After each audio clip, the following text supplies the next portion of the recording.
नमस्कार, मेरा नाम है पद्मजा जोशी और आप देख रहे हैं आज की अड़ी। हरियाणा चुनाव में हार को लेकर आज कांग्रेस ने दिल्ली में समीक्षा बैठक की। मल्लिकार्जुन खड़गे के आवास पर हुई इस बैठक में हार के कारणों पर मंथन हुआ और एक फैक्ट फाइंडिंग कमेटी गठित करने पर सहमति भी बन गई।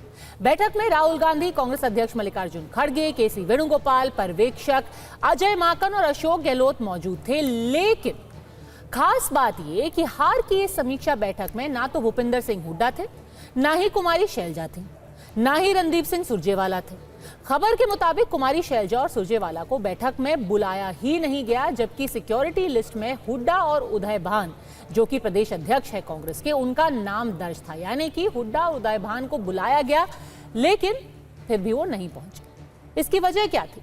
ये सवाल तो सियासी गलियारे में ही है, लेकिन उससे ज्यादा चर्चा बैठक के दौरान राहुल गांधी के एक बयान की है। सूत्रों के मुताबिक बैठक में राहुल गांधी ने कहा कि नेताओं ने पार्टी हित को ध्यान में रखा ही नहीं, सिर्फ अपना फायदा देखा। जो एग्जिट पोल्स भी बता रहे थे, जो नतीजे आए उसमें जमीन और आसमान का फर्क था। तो हम लोगों ने उसकी चर्चा करी, अलग अलग कारण क्या हो सकते हैं इसके ऊपर चर्चा करी। और ये कारण चुनाव आयोग से लेकर के आपस में मतभेद से लेकर के बहुत सारी चीजें हैं और सबके ऊपर हम लोगों ने भी चर्चा करी है और आगे भी चर्चा करेंगे। वैसे तो कांग्रेस हरियाणा में अपनी हार की समीक्षा कर रही है, लेकिन पार्टी के अंदर से ही आवाजें उठ रही हैं जो बता रही हैं कि क्या वजह हो सकती है इस हार के पीछे। कुमारी शैलजा खेमे के प्रत्याशी लगातार हुड्डा को हार का जिम्मेदार ठहरा रहे हैं। असम से चुनाव हारे शमशेर सिंह गोगी ने आज कहा कि हुड्डा ने अपने ही लोगों को फोन कर करके कहा कि शैलजा के प्रत्याशी को वोट मत देना, हुड्डा ने मुझे हराया है, ऐसा कहना था शमशेर गोगी का। साथ ही शैलजा समर्थक परविंदर परी, जो कि अंबाला कैंट से हार गए, उन्होंने भी ठीकरा भूपिंदर सिंह हुड्डा के सर ही फोड़ दिया। उन्होंने तो यहां तक कह दिया कि मेरे चुनाव में हारने की वजह है बीडी गैंग। बीडी गैंग यानी कि भूपिंदर और दीपिंदर हुड्डा। हरियाणा कांग्रेस के ओबीसी मोर्चा के अध्यक्ष कैप्टन अजय सिंह भी बेहद नाराज हैं। वो कल से लगातार ट्वीट पे ट्वीट कर रहे हैं। उन्होंने कहा कि मेरा पद तो सिर्फ एक झुंझुना जैसा है। दक्षिण हरियाणा के 4 जिलों की अनदेखी पूरी तरीके से की गई है और साथ ही साथ फिरोजपुर झिरका के जो कांग्रेस के ही विधायक हैं मम्मन खान, उनको अपने सांप्रदायिक बयान के लिए माफी मांगनी चाहिए। जनादेश से पहले सीएम फेस की खींचतांच कांग्रेस पार्टी को बहुत भारी पड़ी। कांग्रेस तो नहीं हारती, क्योंकि नहीं हुड्डा कांग्रेस लड़ रही थी और उन्हीं की कमान थी, तो वही हारे। उन्होंने किसी को कॉन्फिडेंस में नहीं लिया, पार्टी लीडरशिप में ही इतना गैप कर दिया कि कम्युनिकेशन गैप तक हो गया। तो अगर कई ढंग से स्ट्रेटेजिक तरीके से लड़ा जाता तो इस बार जनता का मन कांग्रेस की सरकार बना था। तो आपने अपने पैरों पे कुल्हाड़ी मार दी और इसकी जिम्मेदारी बापू बेटे की है। चुनाव हारना और चुनाव हराना दोनों में फर्क आता है। भूपिंदर सिंह परी को चुनाव हराया गया है, पार्टी ने ही एक बागी उम्मीदवार खड़ा करके और पूरे षड्यंत्र के तौर पे चुनाव हराने की कोशिश भी करी और वो उनकी मंशा पूरी भी, उन्होंने चुनाव हराया गया है। बीडी गैंग जो मैंने बोला कि भूपिंदर जी और दीपिंदर जी का पूरा सपोर्ट होता है, उनको कांग्रेस के कार्यकर्ताओं को धमकाया जाता है कि आपने भूपिंदर सिंह परी का साथ नहीं देना। जो मुझे चेयरमैन का पद दिया गया है वो एक झुंझुना है। हमारे यहाँ साउथ हरियाणा से जो हमने 4 डिस्ट्रिक्ट जो लिए हैं उसमें ना कोई CWC में है, ना CEC में है, ना जो है आपके हरियाणा प्रदेश कांग्रेस कमेटी में कोई है। आप देख रहे हैं कि साफ हो गए हम। 4 जिले गुड़गांव, महेंद्रगढ़, रेवाड़ी और फरीदाबाद, तो ये जो एरिया है इनकी जो है अनदेखी जो है वो पार्टी को बहुत ही घातक से साबित हुई। हार के बाद कांग्रेस में मचे घमासान पर एक तरफ बीजेपी तो चुटकी ले ही रही है। वो क्या कह रही है? वो कह रही है कि जनता ने कांग्रेस को पटक दिया, हारे हुए लोगों को अब शांत रहना चाहिए। पर साथ ही साथ इस बार तो कांग्रेस के सहयोगी दल भी उनको कोस रहे हैं। आम आदमी पार्टी कह रही है हमें तो कुछ समझते ही नहीं थे, हमने कहा कि गठबंधन कर लो, नहीं किया, अब उसका खामियाजा कांग्रेस पार्टी को भुगतना पड़ रहा है। शिवसेना उद्धव गुट भी प्रेशर लगातार बना रही है कांग्रेस पार्टी पर, क्योंकि वहां पे भी सीट शेयरिंग अभी होनी है महाराष्ट्र चुनाव के लिए। वो लगातार आगाह कर रहे हैं कांग्रेस को कि क्षेत्रीय दलों की को अगर आप नजरअंदाज करेंगे, अगर उनको तवज्जो नहीं देंगे, तो ऐसी ही हार का सामना आपको लगातार करना पड़ेगा। अरे हारे हुए लोग कभी तो शांत रहें। जनता ने पीट दिया, जनता ने पटक दिया, हरा दिया। लोकतंत्र में हार को स्वीकार करना चाहिए। देखिए, अब वो हार गए हैं, अपनी हार का संस्कार वो कैसे करते हैं ये उनके ऊपर है। वो जला के करते हैं, दबा के करते हैं, कैसे करते हैं हम में अलग अलग होती है। जैसे भी करना वो करें, हार तो हो चुके हैं। हमको कुछ समझते ही नहीं थे, तो अब आप उनसे पूछिए बारे में। हमने तो अपना प्रयास किया, हमने अपने गठबंधन का धर्म निभाते हुए प्रयास किया कि उनके साथ समझौता हो जाए। वहां पे भारतीय जनता पार्टी के 10 साल के कुशासन को हटाया जाए, और भी दूसरे राजनीतिक दलों ने भी इसकी चर्चा की, लेकिन आपने देखा कि उन्होंने गठबंधन नहीं किया, अकेले गए चुनाव में। हमको कुछ सबक लेने पड़ेगी। कुछ बातें ऐसी है जो हरियाणा में हुई है, जो नहीं होनी चाहिए थी, वो महाराष्ट्र में हमको दुरुस्त करनी पड़ेगी। रीजनल पार्टी के सपोर्ट शिवाय, सपोर्ट के बिना, चाहे कांग्रेस पार्टी हो चाहे बीजेपी हो, कोई भी देश में राज नहीं कर सकता।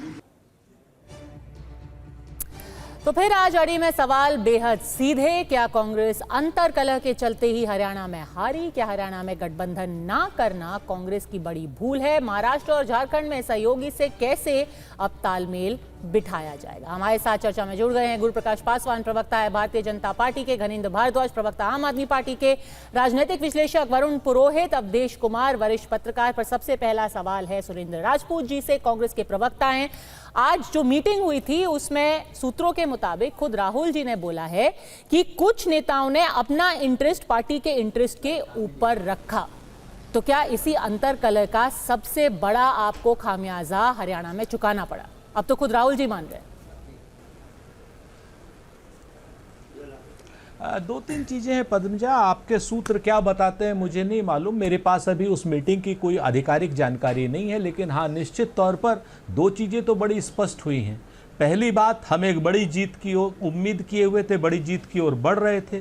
कुछ अप्रत्याशित हुआ, कुछ यंत्र तंत्र मंत्र के साथ हुआ, और कुछ हमारी भी कमियां ही रही होंगी, मैं इस बात से इनकार नहीं करता, लेकिन वो हमारी समीक्षा का विषय है और हम उसकी समीक्षा कर रहे हैं। राहुल जी ने उस मीटिंग में क्या कहा मुझे तो नहीं मालूम, आपके सूत्र बता रहे हैं, वो आप अपने सूत्रों के हिसाब से कह सकते हैं, बट मैं उसकी पुष्टि नहीं कर सकता। हाँ, मैं एक बात जरूर कहता हूं कि राहुल गांधी जी एक नेता विपक्ष के तौर पर, एक जननायक के तौर पर और एक जनता के व्यक्ति के तौर पर एक चीज हमेशा तय रखते हैं। उन्होंने बड़े स्पष्ट कहा कि सभी सहयोगियों को साथ लेकर चलने की आवश्यकता है। इस चुनाव से पहले भी कहा, कतिपय कारणों से हमारा आपसे भी समझौता नहीं हुआ, वो अपनी जगह पर कुछ सीटों का ऊपर नीचे का रहा होगा। हाँ, हम इस बात को जरूर मानते हैं कि कुछ तो यंत्र मंत्र तंत्र ने वहां गड़बड़ किया है और हमें पूरे हरियाणा की तमाम जनता ने वोट दिया। हमारा वोट परसेंटेज और भारतीय जनता पार्टी का वोट परसेंटेज लगभग बराबर है। पर सर, तो ये कोई नहीं कह सकता कि यंत्र मंत्र तंत्र की बात कर रहे हैं। आपके खुद के पार्टी के लोग यंत्र मंत्र तंत्र नहीं, बीडी गैंग की बात कर रहे हैं। सर, बीडी गैंग की बात कर रहे हैं। और ये किसने बोला है? खुद आपके अंबाला कैंट से जो लड़े हैं उन्होंने क्या बोला, मैं उनको एक बार कोट करना चाहती हूँ। परविंदर परी वो कहते हैं कि राहुल जी को मिसगाइड किया गया, पार्टी ने ही एक बागी उम्मीदवार को खड़ा करके मेरे खिलाफ एक बड़ा षड्यंत्र करके मेरे को हराने की कोशिश की और वो कोशिश पूरी हुई। बीडी गैंग के लोग कांग्रेस के खिलाफ बागी को सपोर्ट करते हैं। बीडी गैंग यानी कि भूपेंद्र हुड्डा, दीपेंद्र हुड्डा, पिता और पुत्र। वो तंत्र मंत्र नहीं, वो कह रहे हैं कि बीडी यंत्र का इस्तेमाल हुआ है। मैं आपसे मैं इस बात को भी, परी साहब किस उस पे कह रहे हैं, निश्चित तौर पर अगर उनके पास कुछ ठोस जानकारी हो तो उस जानकारी को उन्हें पार्टी के फोरम पर रखना चाहिए। अगर वो मीडिया में बगैर अनावश्यक रूप से जा रहे हैं तो ये अपने आप में एक पार्टी विरोधी काम है। मैं बहुत जिम्मेवारी से कहता हूं कि अगर किसी भी नेता के खिलाफ अगर कोई भी शख्स बगैर किसी पुष्ट जानकारी के मीडिया में जाता है, अगर उसके पास पुष्ट जानकारी है तो वो हमारे पार्टी के फोरम में जाए तो निश्चित तौर पर उसकी बात सुनी जाएगी। लेकिन अगर कोई सीधे सीधे मीडिया में आता है तो निश्चित तौर पर वो अपनी हार के कारणों को या हार की हताशा को छुपाने का काम कर रहा है, ऐसा हमारा मानना है। और हम तो एक चीज कहते हैं कि 40% वोट आया ना हमारे पास, हमारे चाहे विरोधी उम्मीदवार खड़े हुए, चाहे हमारे बागी उम्मीदवार खड़े हुए, उनको वोट जो मिला है उसके बरक्स भी हमें बराबर का वोट मिला है। अगर हमारे बागी उम्मीदवार नहीं खड़े होते तो निश्चित तौर पर हमारी एक बड़ी विजय होती। यह भी एक कारण हो सकता है, तमाम कारणों में मैं ये नहीं कहता। तो हम तो एक बात कहते हैं, बड़ा पुराना सा शेर है कि अभी गनीमत है सब्र मेरा, अभी लबालब भरा नहीं हूं, और वो मुझको मुर्दा समझ रहा है, उससे कह दो मरा नहीं हूं। और वो कह रहा है कि कुछ दिनों में खत्म कर दूंगा नस्ल तेरी, है उसकी आदत डरा रहा है, और है मेरी फितरत डरा नहीं हूं। हम डरने वाले लोग नहीं हैं। चुनाव से हमने या तो सफल हुए, जम्मू कश्मीर में सरकार बन रही है, आने वाले इस चुनाव से हमने सबक लिया। आने वाले चुनाव में चाहे महाराष्ट्र का चुनाव हो, महाविकास अघाड़ी पूरी ताकत से चुनाव लड़ेगी, जीतेगी। उसी तरीके से झारखंड में हम और आरजेडी और झारखंड मुक्ति मोर्चा पार्टी चुनाव लड़ेगी, और बगैर किसी परेशानी के हम लोग पूरी ताकत से लड़ेंगे भी, भिड़ेंगे भी और जीतेंगे। ठीक है, देखिए, ना मरे हैं, ना डरे हैं, ना थके हैं गुरु प्रकाश पासवान। एक चुनाव है, 90 सीटें हैं, आप तो ऐसे बोल रहे हैं जैसे कि पूरा का पूरा मतलब पूरा खत्म हो गया सब कुछ, कांग्रेस पार्टी एकदम ध्वस्त हो गई, खत्म हो गई, नेस्तनाबूद हो गई। ओवर कॉन्फिडेंट क्यों हो रहे हैं आप? 2 ही चुनाव के नतीजे हैं। नहीं पद्मजा जी, ऐसा है कि अभी एक शायरी सुनाई गई, मैं उसका जवाब देना चाहता हूं एक कविता के द्वारा, जो कल से सोशल मीडिया पे वायरल है। रोटी जली, रसोइये ने कहा तवा बदल दो। रोटी फिर जली, रसोइये ने कहा आटा बदल दो। रोटी फिर जली, रसोइये ने कहा पानी बदल दो। रोटी फिर जली, रसोइये ने कहा चूल्हा बदल दो। रोटी जलती रही, किसी की हिम्मत ना हुई पर यह कहने की कि रसोइया बदल दो। इसका कांग्रेस पार्टी से और हरियाणा के पराजय से कोई संबंध नहीं है। एक कविता थी जो सोशल मीडिया में मेरे सामने आई थी, मैंने कहा सुरेंद्र राजपूत जी को उत्तर दे देता हूं। पद्मजा जी, हम लोग भारतीय जनता पार्टी के लोग हैं, और भारतीय जनता पार्टी में स्वर्गीय अटल बिहारी वाजपेयी जी के संस्कारों को हम मानते हैं। अटल जी अक्सर ये कहा करते थे, हम विजयी हुए, हमें विनम्रता है, पराजय में आत्ममंथन होना चाहिए, और आत्ममंथन हो रहा है कांग्रेस पार्टी में। लेकिन आत्ममंथन में भी एक बहुत बड़ा सामाजिक अन्याय, सामाजिक अत्याचार हो रहा है। आखिरकार ये प्रश्न खड़ा होता है कि आत्ममंथन जो हो रहा है उसमें कुमारी शैलजा जी कहां है? हरियाणा चुनाव का घोषणा पत्र की बैठक होती है, कुमारी शैलजा जी गायब होती हैं। हरियाणा चुनाव के लिए बैनर और पोस्टर तैयार होते हैं, कुमारी शैलजा जी गायब होती हैं। यह बहुत गहरी मानसिकता है। पद्मजा, आपको समझने की आवश्यकता है कि राहुल गांधी जी दलित परिवारों के साथ जाते हैं, भोजन करते हैं, और ऐसा ट्रीट करते हैं कि मानव को मानव की तरह व्यवहार किया और हमें बहुत एहसान कर दिया। अरे आपके पार्टी में जो दलित थे, आपने उनको शासन में भागीदारी नहीं दी, आपने उनको सम्मान नहीं दिया। कुमारी शैलजा जी के कारण, मेरे पास एक अखबार की रिपोर्ट है, कल कुमारी शैलजा जी की पीड़ा देखिए पद्मजा, उनको कहना पड़ा state you need to blame, they did not let me campaign. तो राहुल गांधी जी का जो शिगुफा था ना पद्मजा, कहां है एससी एसटी ओबीसी, कहां है एससी एसटी ओबीसी, लेकर क्या हो एससी एसटी ओबीसी? अरे जो पार्टी के अंदर आपके एससी एसटी ओबीसी थे, अगर उनकी चिंता कर ली होती तो आपकी ये दुर्दशा नहीं होती। पद्मजा, मैं समाप्त करूंगा एक आखिरी लाइन के साथ। जिंदगी भर गालिब यही गलती करता रहा, धूल चेहरे पे थी और आईना साफ करता रहा। आज भी समय है राहुल गांधी जी, हमारी शुभकामनाएं आपके साथ हैं, हमारी संवेदनाएं आपके साथ हैं। आप एक सक्रिय विपक्ष बनिए, लेकिन अपने अंदर के कम से कम एससी एसटी ओबीसी नेताओं को सम्मान देना सीखिए। सुरेंद्र राजपूत जी, पानी और परात को ब्लेम करने की जगह रसोइये से कोई सवाल होगा? रसोइये बदलने की आपको सलाह दे रहे हैं गुरु प्रकाश।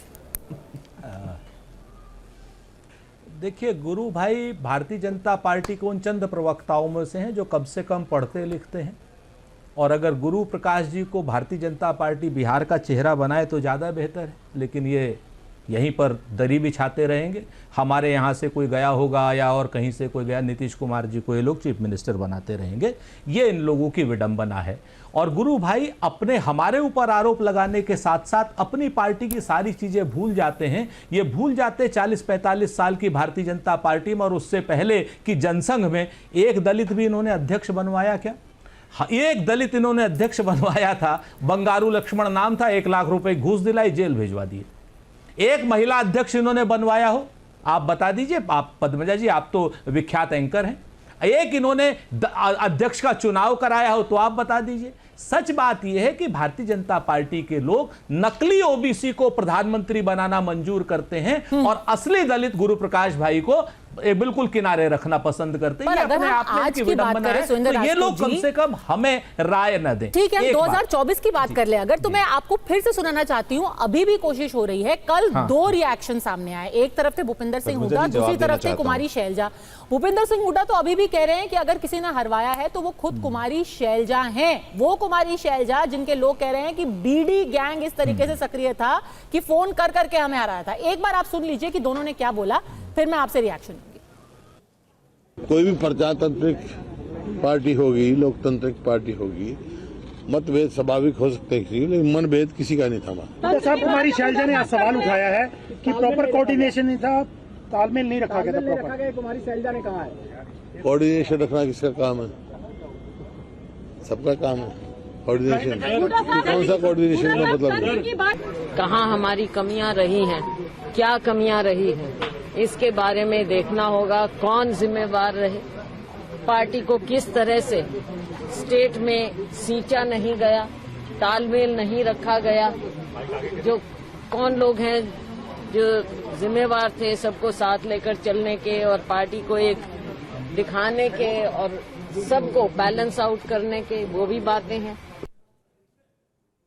ये खुद आपके नेता है सुरेंद्र राजपूत जी कह रहे हैं कि एक दलित नेता के साथ तालमेल ही नहीं रखा गया, मुझे कैंपेन नहीं करने दिया गया। मैं दो बातें कहता हूं। पहली चीज तो जो आप लोगों ने बयान सुनवाए उसमें कहीं पर भी किसी ने एक दूसरे के ऊपर आरोप नहीं लगाया। उन्होंने कहा हमारे मतभेद थे, हैं, बिल्कुल स्वाभाविक है, एक ग्रुपबाजी होती है। हमारे यहाँ तो जिंदा लोकतंत्र है, भाजपा के तरीके से मरा हुआ लोकतंत्र नहीं है कि जहां खाता ना बही, जो चचा मोदी कहें वो सही तो नहीं है। हमारे यहाँ सबको अपनी बात रखने का हक है। भूपेंद्र सिंह हुड्डा जी ने साफ कहा मतभेद थे, मनभेद नहीं थे। कुमारी शैलजा ने कहा कि जो कारण है साथ न रखने के, लेने के, वो बिल्कुल पूरी तरीके से उसकी समीक्षा, हाँ बिल्कुल समीक्षा होनी चाहिए। और तीसरी बात गुरु भाई ने जो कही कि शैलजा के पोस्टर, गुरु भाई आप लगता हरियाणा नहीं गए। मैं हरियाणा में 12-14 कॉन्स्टिट्यूएंसी में था, 6 दिन था, लगभग 4 प्रेस कॉन्फ्रेंस करी और 3 बाकी सभाएं भी की। एक भी पोस्टर, एक भी बैनर ऐसा नहीं था जिसमें शैलजा जी का फोटो नहीं था। लेकिन हां, मैंने वहां पर एक चीज देखी, एक भी बैनर और एक भी पोस्टर नहीं था जिसमें मनोहर लाल खट्टर की फोटो हो। एक भी बैनर, एक भी पोस्टर नहीं था। लेकिन इस समय आप जीते हुए हैं तो आप कुछ भी कर लो। कहते हैं ना कि वो झूठ बड़े सलीके से बोल रहा था, मैं विश्वास न करता तो क्या करता। आप इस सलीके से झूठ बोलते हो। भारतीय जनता पार्टी की ट्रेनिंग है झूठ बोलने की। ये आज नहीं तो कल इसका मामला बस्ट होगा। जम्मू कश्मीर ने बस्ट किया, देश के चुनावों ने बस्ट किया इसका मामला। आने वाले समय में महाराष्ट्र के चुनाव भी आपके इस झूठ के प्रोपोगंडा को खत्म करेंगे। ठीक है, इसका जवाब दीजिए, फिर मैं बाकी लोगों को भी चर्चा में लाना चाहती हूँ। गुरु प्रकाश, सच बात तो ये भी है, जब आप यूपी में लोकसभा में 62 से 33 पे आए थे, आपके भी बड़े सारे नेता थे, बड़ी मुखरता से आकर मीडिया के सामने बोल रहे थे फला ने गलती कर दी, उसने कैंपेन नहीं किया, ये हमारी स्ट्रैटेजी गलत थी। तो ये तो होता ही है, हार के वक्त सब लोग बोलते हैं। अब शमशेर गोगी भी बोल रहे हैं, परविंदर परी भी बोल रहे हैं। नहीं पद्मजा जी, अभी मेरे ऊपर काफ़ी सारे प्रश्न उठाए गए और हमसे पूछा गया कि हमारे दलित अध्यक्ष कहाँ हैं, और आपने इनको सही याद दिलाई कि 2024 की बात करिए। 2024 की बात करते हैं ना, आज आपकी सरकारें इतने सारे प्रांतों में, कहाँ दलित सीएम है, कहाँ आदिवासी सीएम है? बीजेपी को मौका मिला, छत्तीसगढ़ में मुख्यमंत्री कौन है? आदिवासी समाज का है। उड़ीसा में मुख्यमंत्री कौन है? आदिवासी समाज का है। राजस्थान में उप मुख्यमंत्री कौन है? दलित समाज का है। मध्य प्रदेश में उप मुख्यमंत्री कौन है? दलित समाज का। आप जम्मू की बात कर रहे हैं, जम्मू से आप लोग साफ हो गए हैं और ऐसा सेलिब्रेट कर रहे हैं कि जम्मू में संविधान जीत गया, जम्मू में आपकी बहुत बड़ी ऐतिहासिक विजय हो गई है। जम्मू से पद्मजा इनका कोई नामो निशान नहीं रहा है। कांग्रेस पार्टी का कोई पुचभैया नहीं है जम्मू में, और कह रहे हैं कि जम्मू में ये लोग जीत गए हैं। Single largest vote share Bharatiya Janata party को संपूर्ण जम्मू कश्मीर में प्राप्त हुआ है, इस बात को स्वीकार करिए। लेकिन दिक्कत यही है कि अहंकार में डूबे लोग, घमंड में डूबे लोग, पाखंड में डूबे लोग, थोड़ी विनम्रता की आवश्यकता है। थोड़े विनम्र होइएगा तो आगे जाइएगा। आप पोस्टर की बात कर रहे थे, अच्छा है आप वहां पे समय बिताया आपने। मैं तो आग्रह करता हूं कि आपको वहां पे स्टार कैंपेनर बना के ले जाती कांग्रेस पार्टी तो शायद ये दुर्दशा और ये बदहाली नहीं होती। ठीक है, अवधेश जी सच में बताइए कि आपको लगता है कि किसी भी पार्टी के अंदर कोई ऐसा बीडी गैंग या फलाना गैंग काम कर सकता है? अब उनके ओबीसी मोर्चा के जो मुखिया है कैप्टन अजय सिंह यादव, वो बोल रहे हैं tussle in Haryana Congress for becoming CM before getting peoples mandate was a big blunder. लोग पहले से ही सीएम का चेहरा बताने लग गए। वो ये तक कह रहे हैं कि अहीरवाल जो इलाका है, महेंद्रगढ़, गुरुग्राम, रेवाड़ी, फरीदाबाद, वहां पर कांग्रेस सिर्फ एक ही सीट जीती क्योंकि चेयरमैन एआईसीसी ओबीसी वो भी एक झुंझुना मात्र है। ये ओबीसी विंग के चीफ कह रहे हैं। क्या ये सब के सब लोग जो हैं अब चांस पे डांस कर रहे हैं कि भाई कांग्रेस हार गई है तो चलिए बहती गंगा में हम भी हाथ धो लेते हैं?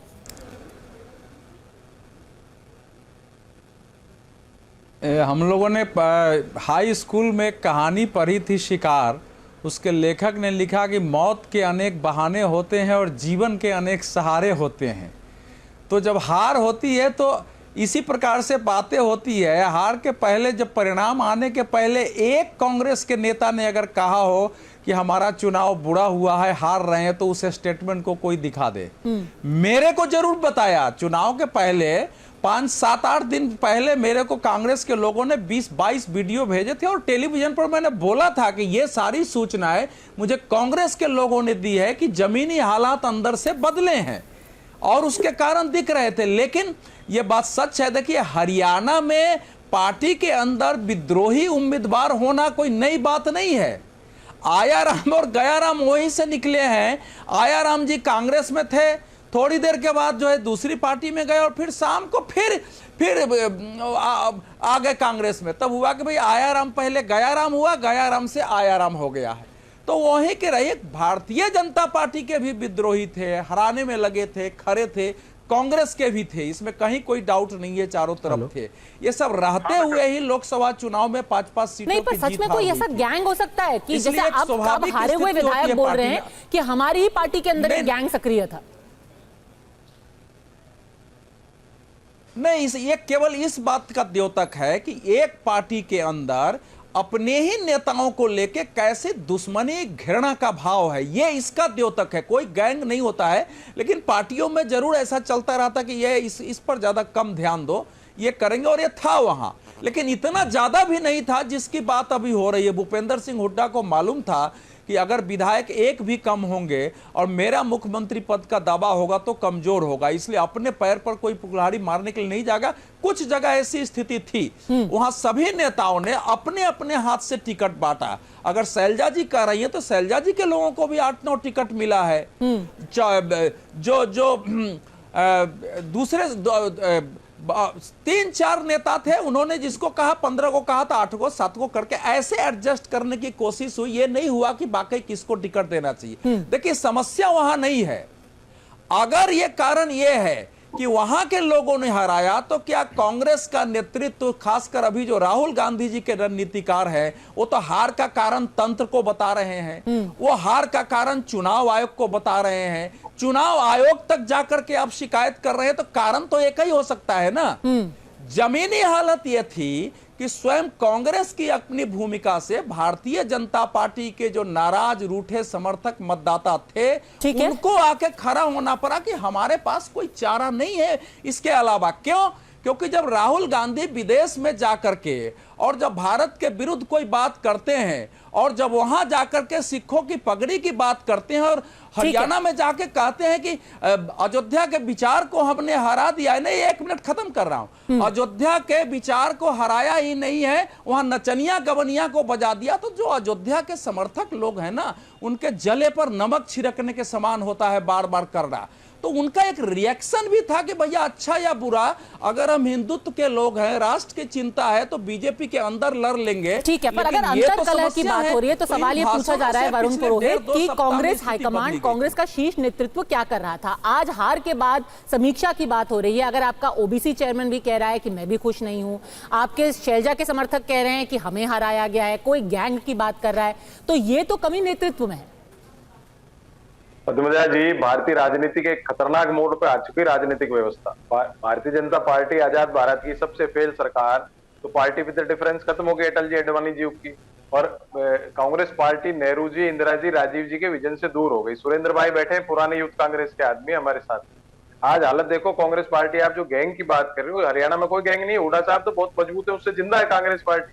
शैलजा जी का तो कोई इतना से है नहीं, वो कौन सी जिता सकती, मिलती नहीं कार्यकर्ताओं से। हुड्डा साहब तो खुले बैठे रहते। कांग्रेस पार्टी का जो सेंट्रल सिस्टम है, मैंने कई बार कहा, कई साल से कह रहा हूं, 20 साल का अभी टाइम कम है, 20 साल से देखना पड़ेगा, पिछले 20 साल से कांग्रेस नीचे आते जा रही। सेंट्रल सिस्टम जो है वो एक गैंग ऑफ वासेपुर चला रहा है। आप मलाई चाटू सेटिंगबाज लोग हैं या फिर गैर कांग्रेसी पृष्ठभूमि के लोग हैं। वो कल 3 दिन 2 दिन हुए नहीं, 2 साल 3 साल कांग्रेस में आए नहीं और कांग्रेस में एमपी बन जाते हैं, एमएलए के टिकट ले लेते हैं, कांग्रेस पे एक सेकंड, आप कह रहे हैं कि कांग्रेस के जो एडवाइजर्स हैं, जो उनके शीर्ष नेतृत्व के एडवाइजर्स हैं, गैंग्स ऑफ वासेपुर हैं।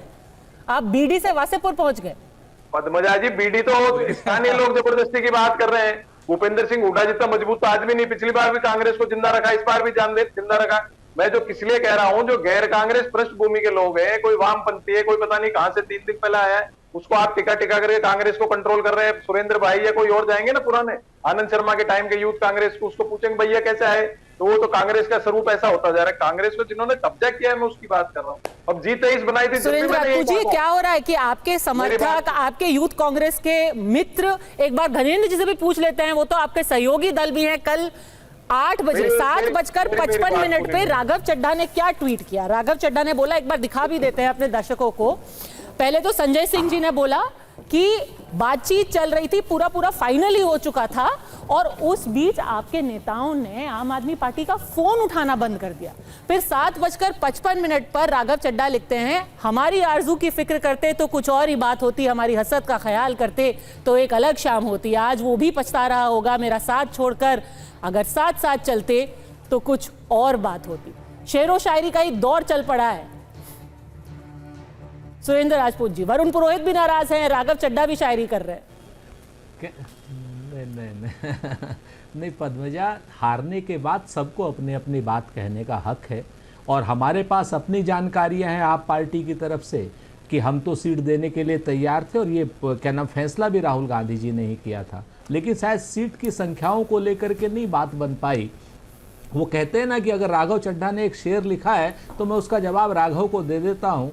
कहते हैं कि समंदर ये तेरी खामोशी कुछ और कहती है, मगर साहिल पे टूटी कश्तियाँ कुछ और कहती हैं, और मेरी आंखों ने देखे हैं शहर के कई मंजर, मगर अखबार की सुर्खियाँ कुछ और कहती हैं। रही बात हमारी, हम तो बहुत स्पष्ट रूप से पार्टी के लोग थे, हैं और रहेंगे, और संगठन में निश्चित तौर पर जो भी कमियां आई हैं उन कमियों को दूर करने का प्रयास राहुल गांधी जी ने पहले से ही शुरू कर दिया है। और मैं आपको एक चीज बता देता हूं कि ये निडर अजय योद्धा जब तक संगठन की कमियों को पूरा नहीं कर लेगा, तब तक ये न रुकेगा, न झुकेगा और न बैठेगा। हम पूरी तरह से आपसे सवाल भी मैं फिर एक शेर से पूछ लेती हूँ कि हमें तो अपनों ने लूटा, गैरों में कहाँ दम था, इनकी कश्ती उधर डूबी जहां पानी कम था। अब देखिए ये वक्त है, आपको इन्हें मजबूत करना चाहिए, आप ही इन पे आरोप प्रत्यारोप कर रहे हैं,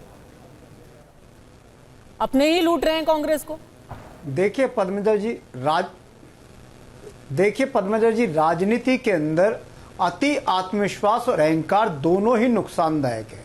अहंकार का जीता जागता उदाहरण भारतीय जनता पार्टी है कि आज जैसे ही हरियाणा जीते, तमाम भारतीय जनता पार्टी के लोग अहंकार में चूर हो गए। भारतीय जनता पार्टी हरियाणा नहीं जीती, हरियाणा कांग्रेस हारी है, इस चीज को समझना पड़ेगा। और देखिए अति आत्मविश्वास यही होता है कि हम कह रहे थे कि साथ मिलकर चलते तो नतीजे कुछ और होते।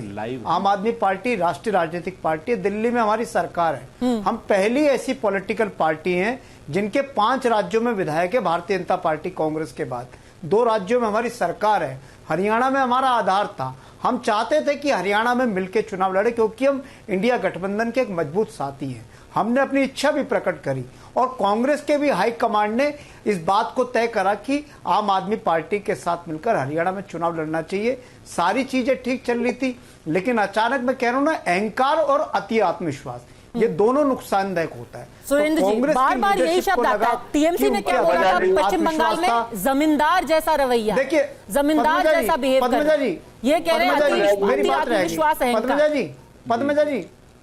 पद्मजा जी, मेरी बात रहेगी, मेरे को थोड़ा सा टाइम दीजिए क्योंकि आपने पद्मजा जी बोलिए गणेश जी। हाँ पद्मजा जी, देखिए मैं यही कह रहा था कि अति आत्मविश्वास और अहंकार ये दोनों नुकसानदायक होता है।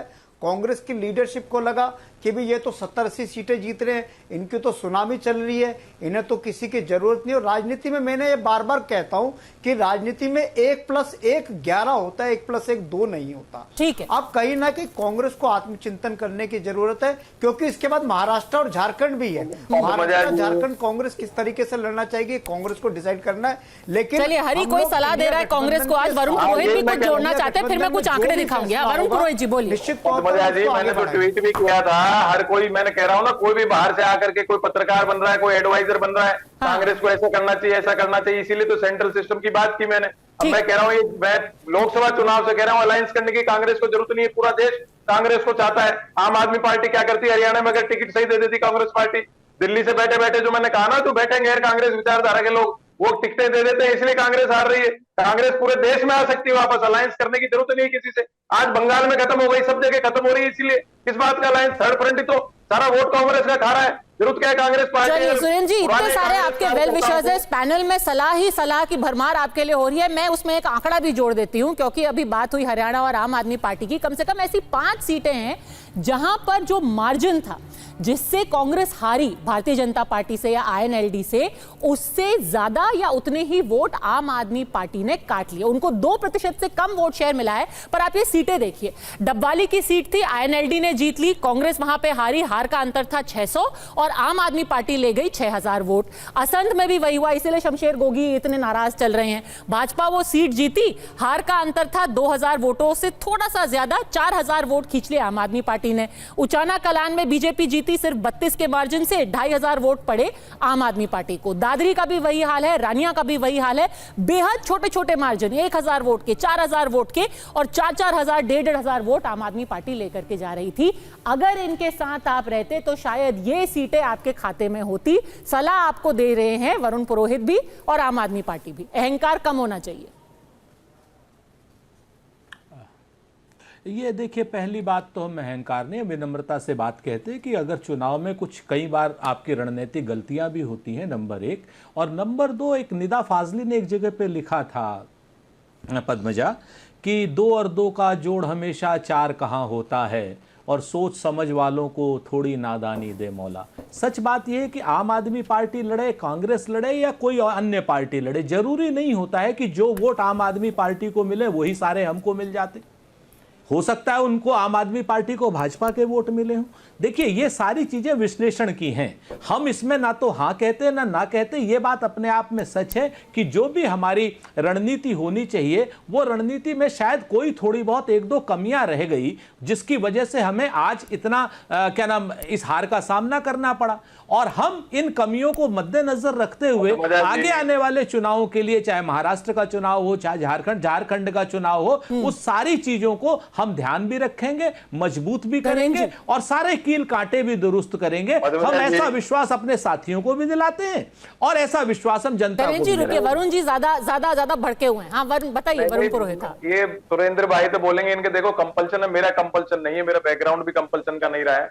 राहुल गांधी जी ने क्या कहा था, एक बार जयपुर में आए थे मेरे घर के सामने बिरला ऑडिटोरियम में, जब कहा था कि पैराशूट की डोर काट दूंगा, उसके बाद पैराशूटर आ रहे हैं। आज भी आप देख लो, 3-3 बार जमानत जब हो जाती है राज्यसभा की, वर्कर को तो पूछ ही नहीं रहे। जब आप पुराने कांग्रेस बैकग्राउंड के वर्कर्स को नहीं पूछोगे तो आप पार्टी चलाओ कैसे? आप इंपोर्ट करे जा रहे हो बार से, कल के छोकरे आके आपके एआईसीसी चलाने लगे, कैसे चलेगी कांग्रेस पार्टी? जिसको कांग्रेस का पता ही नहीं है वो कांग्रेस चलाएंगे कैसे? तो ये तो सेंट्रल सिस्टम जब तक दुरुस्त नहीं होगा, मैं आज फिर कह रहा हूं, किसी से अलायंस की जरूरत नहीं कांग्रेस पार्टी को। अगर सेंट्रल सिस्टम दुरुस्त कर दो, आप पार्टी सही हो जाएगी। दूसरी बात, अभी आप बात कर रहे हो हुड्डा साहब, शैलजा साहब, अरे भाई हर स्टेट में 2-2 नेता सर्टिफिकेट करेंगे, वही कांग्रेस का कार्यकर्ता होगा क्या?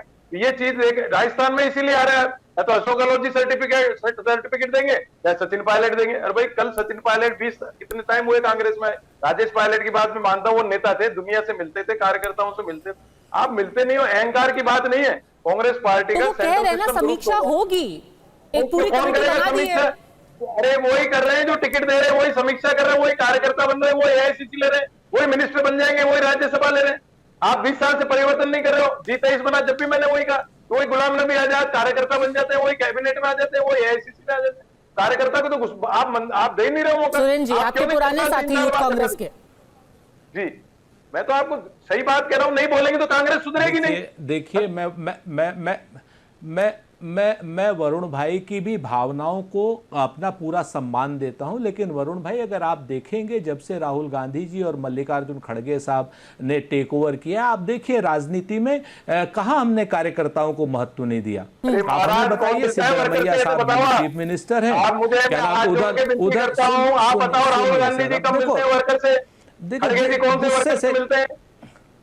गुस्से से काम नहीं चलेगा। 2 मिनट सुनिए ना, सुनिए भाई।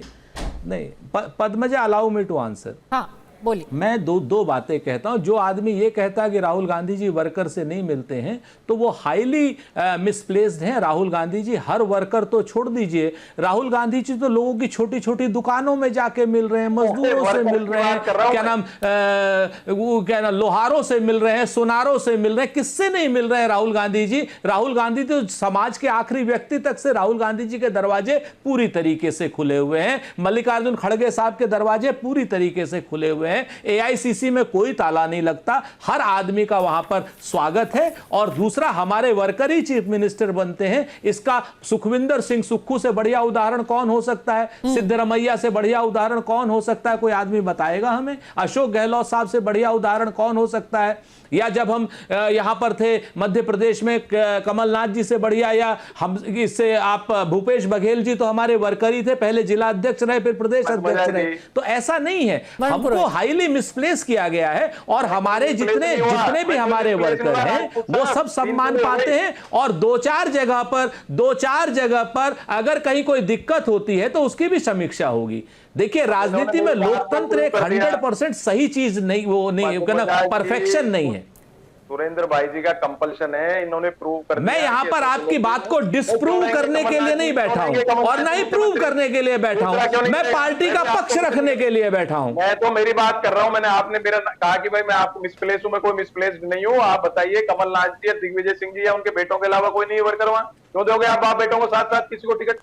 ये बताइए ना, हर जगह इस समय जीतू पटवारी अध्यक्ष हैं हमारे। अरे भाई, इस समय जीतू पटवारी अध्यक्ष हैं और मध्य प्रदेश से एक राज्यसभा की सीट है, वो अशोक सिंह के पास है। और दोनों के दोनों वर्कर हैं। पिछले 20 साल के राज्यसभा अशोक सिंह राज्यसभा है। बताइए, वो दिग्विजय सिंह के परिवार के हैं क्या? 3 बार जमानत, जब फिर भी राज्यसभा, दूसरे वर्कर है नहीं कोई। और वही रहेंगे जो आप नाम बता रहे हो, तीसरा आएगा ही नहीं कांग्रेस में। वही तो मैं कह रहा हूँ। नहीं, ये हमारे ऊपर ठीक है। जब समीक्षा समिति की बैठक होगी, बिल्कुल इन सब मुद्दों पर भी ध्यान जरूर देना चाहिए। वरुण जी, आप जरूर जाइएगा समीक्षा समिति के सामने। घनेंद्र जी, देखिए पद्मजा जी, मैं वही कह रहा था कि भारतीय जनता पार्टी को आज देश में हराने के लिए सब लोगों को एकजुट होना चाहिए। जैसे लोकसभा चुनाव से पहले तमाम विपक्षी दल कांग्रेस की अगुवाई में इंडिया गठबंधन में साथ में मिलकर हमने चुनाव लड़ा, और जो भारतीय जनता पार्टी 400 की बात कर रही थी, उस भारतीय जनता पार्टी को 240 पे रोकने में हम सब लोग मिलकर कामयाब हुए। जब मिलकर लड़ाई लड़ेंगे तो नतीजे अलग आएंगे। निश्चित तौर पर मैं फिर कह रहा हूं कि हरियाणा में मिलकर चुनाव लड़ते तो और अच्छे नतीजे आते, जम्मू कश्मीर में मिलकर चुनाव लड़ते और अच्छे नतीजे आते। जम्मू कश्मीर में आम आदमी पार्टी का भी एक विधायक जीत के आया है। इस पूरे चुनावी हलचल के अंदर आम आदमी पार्टी का 5वें राज्य में खाता खुला है। और बार बार कांग्रेस और भारतीय जनता पार्टी को मैं कहना चाहता हूं कि आम आदमी पार्टी इस देश की सबसे तेजी से बढ़ती हुई राजनीतिक पार्टी, सबसे तेजी से बढ़ता हुआ पॉलिटिकल स्टार्टअप है। आम आदमी पार्टी के पास एक विजन है, अरविंद केजरीवाल जैसा नेता है। Arvind Kejriwal model of governance है। इस Arvind Kejriwal model of governance को देश अप्रिशिएट कर रहा है। कश्मीर से लेकर कन्याकुमारी तक लोग कह रहे हैं कि हमें Arvind Kejriwal model of governance में हमारा विश्वास, हम चाहते हैं कि हमारे राज्यों में भी Arvind Kejriwal model of governance लागू हो। तो मेरी कांग्रेस के साथियों से सिर्फ इतनी हाथ जोड़ के विनती है कि आपने गलती से हरियाणा करा है, क्योंकि हरियाणा का एक एक वोटर जब घर से बाहर निकल रहा था ना, तो वो ये कह के निकल रहा था कि मुझे हरियाणा के भारतीय जनता पार्टी के 10 साल के कुशासन के खिलाफ वोट करना है। वो घर से निकल के कह रहा था कि मैं वोट करके आऊं भारतीय जनता पार्टी के खिलाफ। तो आप ऐसा कीजिए ना, आप दिल्ली में भी थोड़ी सी सीटें दे दीजिए कांग्रेस को लड़ने के लिए।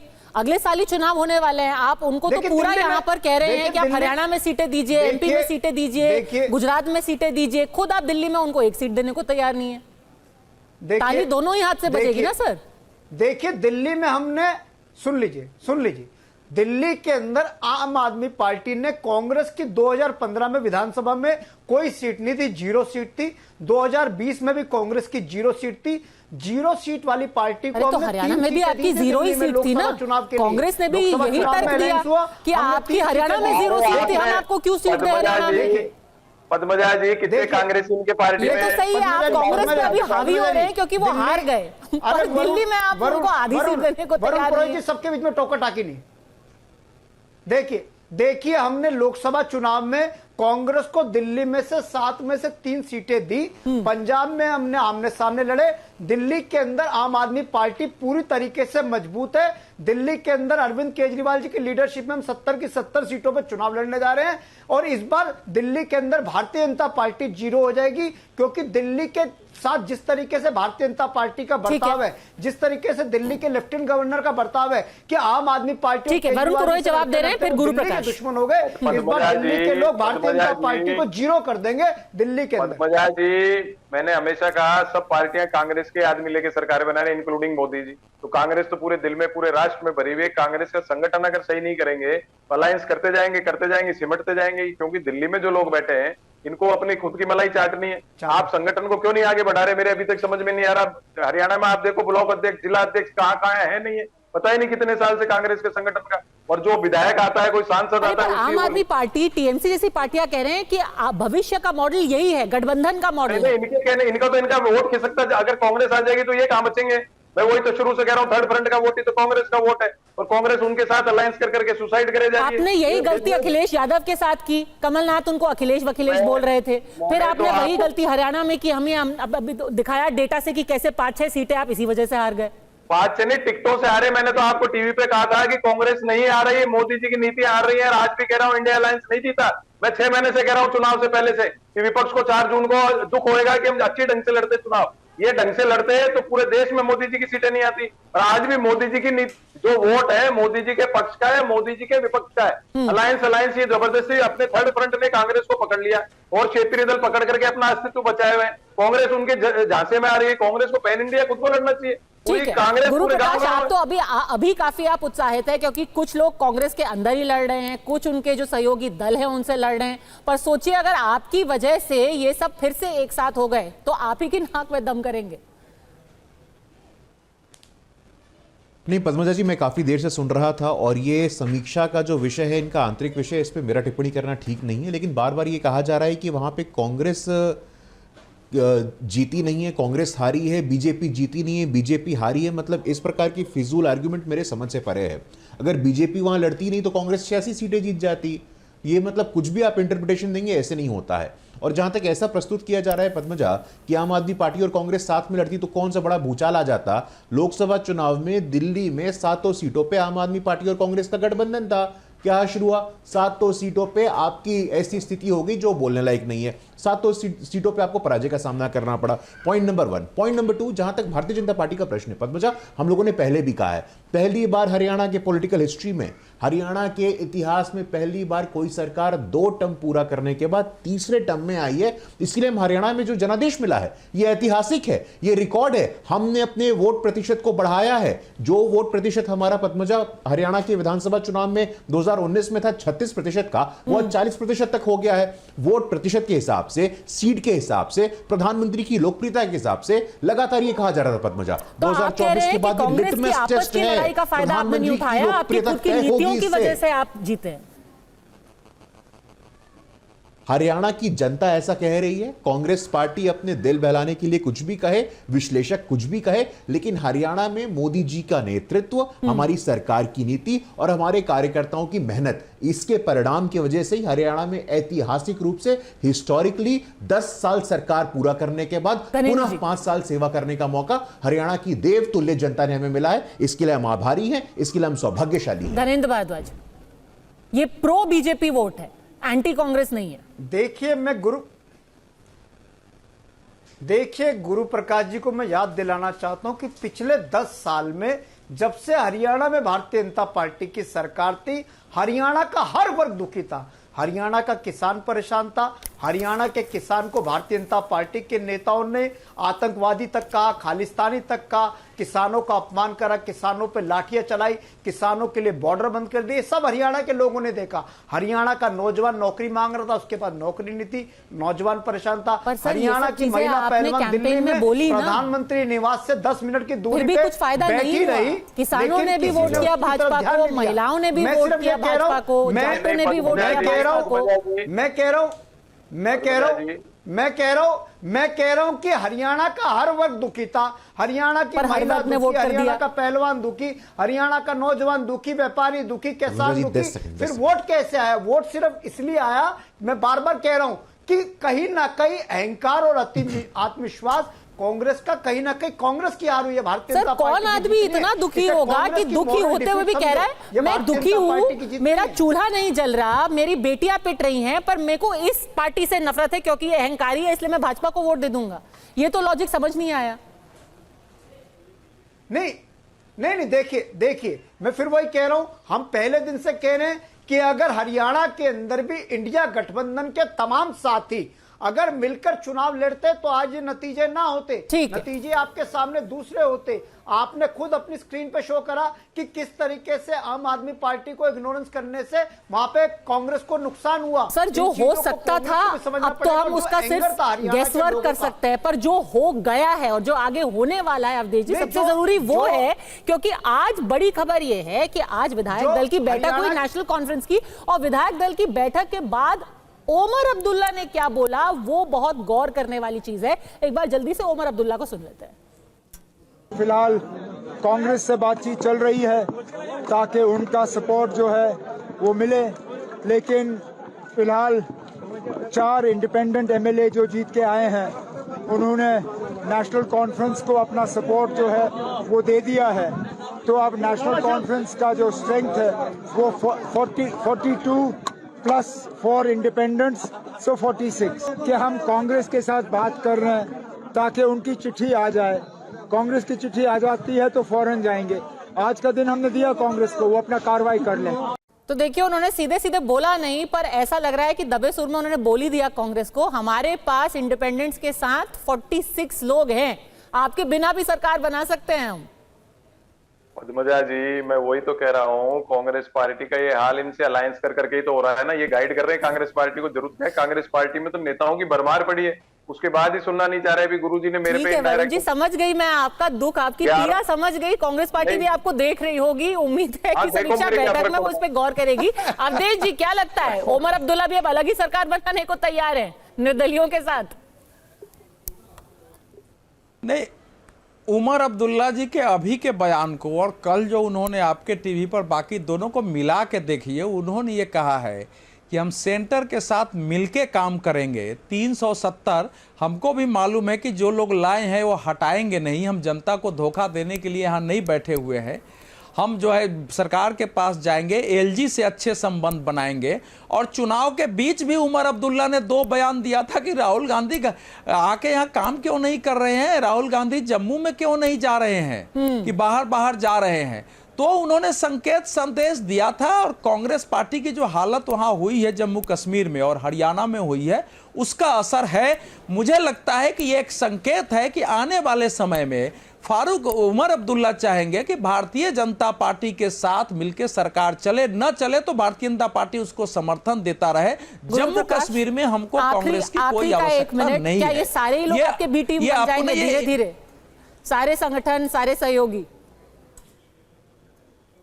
मुझसे पूछा? नहीं, पद्मजा, कोई बी टीम का विषय नहीं खड़ा होता है। भारतीय जनता पार्टी दुनिया की सबसे बड़ी पार्टी है। हम पार्टी विद अ डिफरेंस है, हमारे पास विचारधारा है, हमारे पास नीतियां, हमारे पास नेतृत्व है। लेकिन आम आदमी पार्टी के साथी यहाँ बहुत कह रहे थे, अरविंद केजरीवाल, आखिरी बात पद्मजा, अरविंद केजरीवाल हरियाणा से आते हैं। अरविंद केजरीवाल के सीट से आम आदमी पार्टी की जमानत जब्त हो गई है और न जाने कितनी सीटों से आम आदमी पार्टी की जमानत जब्त हो गई है।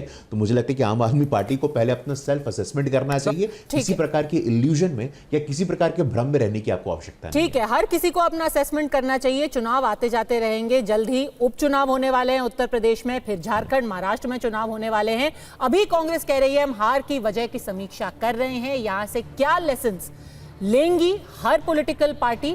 फिलहाल ऐसा लगता है कि कांग्रेस के अंदर और बाहर उनको काफी सवालों का सामना आने वाले दिनों में करना पड़ेगा। अड़ी में हमसे जुड़ने के लिए आप सबका बहुत बहुत धन्यवाद।